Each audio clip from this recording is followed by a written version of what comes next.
और केंद्रीय वित्त मंत्री निर्मला सीतारमण कल 1 फरवरी को लोकसभा में केंद्रीय बजट पेश करेंगी।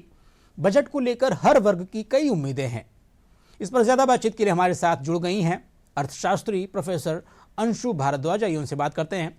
प्रोफेसर अंशु जी, आपका बहुत बहुत स्वागत है दूरदर्शन में। और जिस तरीके से कल यानी कि 1 फरवरी को जो केंद्रीय बजट है वो हम सभी के सामने होगा, संसद के पटल पर वित्त मंत्री इसको पेश करेंगी।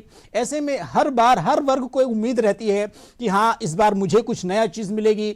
महिलाओं की अगर बात करते तो उनको नई चीज़ें मिलती हैं। आपके हिसाब से क्या लगता है कि इस बार की जो बजट रहेगा, क्या कुछ नयापन देखने को मिलेगा?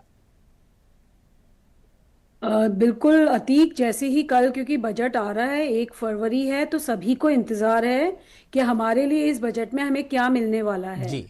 तो जहां तक मैं सोच रही हूँ, मेरा कहना यही है कि हमें प्रोडक्टिविटी लेड ग्रोथ पर ज़्यादा जोर देना चाहिए और ज़्यादा हमें फोकस करना चाहिए इंफ्रास्ट्रक्चर डेवलपमेंट पे। जी। और वो जहाँ तक लग भी रहा है कि बजट में ये किया जाना चाहिए, और इससे क्योंकि हमारी इकोनॉमी आगे डेवलप उसमें पहुंच रही है, एक मैन्युफैक्चरिंग कैपेसिटी को बढ़ावा दिया जाना चाहिए। बिल्कुल। और इसके लिए इंसेंटिव ज्यादा से ज्यादा प्रोवाइड किए जाए, जिससे कि हमें अधिक मैन्युफैक्चरिंग यूनिट डालने का मौका मिले और इसमें लोग आगे आए।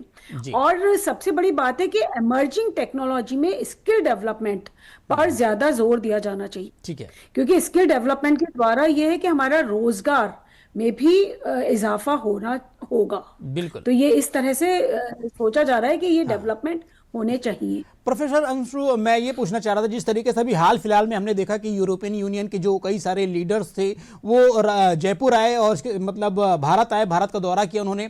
कई सारी चीज़ों को लेकर के ट्रेड डील हुई, FTA हुआ।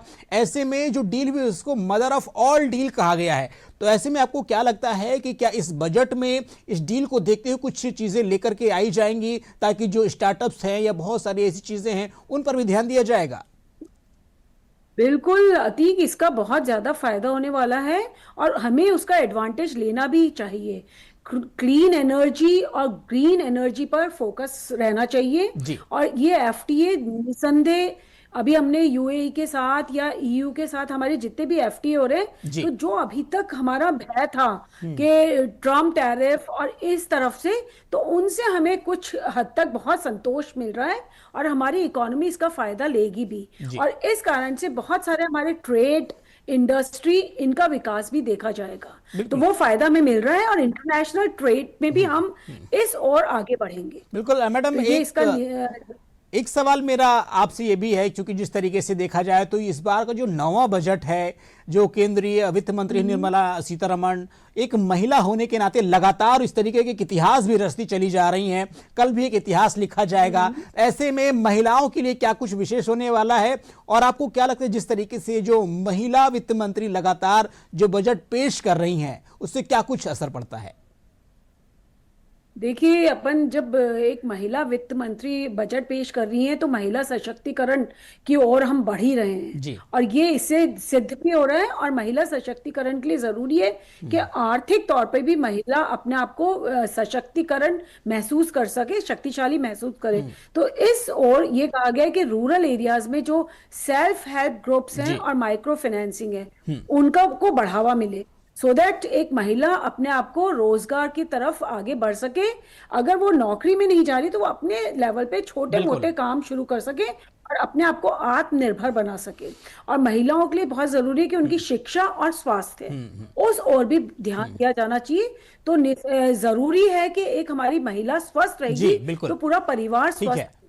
तो बिल्कुल। तो उनके स्वास्थ्य को जी देखते हुए जी इस और बिल्कुल ध्यान दे रखा है। बिल्कुल। तो मुझे लगता है जिस तरीके से अगर हम केंद्र सरकार की बात करते हैं, राज्य सरकार की बात करते हैं, तो महिलाओं के लिए बहुत सारी ऐसी योजनाएं चला रहे हैं। उसके साथ ही साथ महिलाओं के स्वास्थ्य पर और अधिक ध्यान देने का आपने सुझाव दिया है। उम्मीद है कल के बजट में ऐसा कुछ देखने को भी मिलेगा।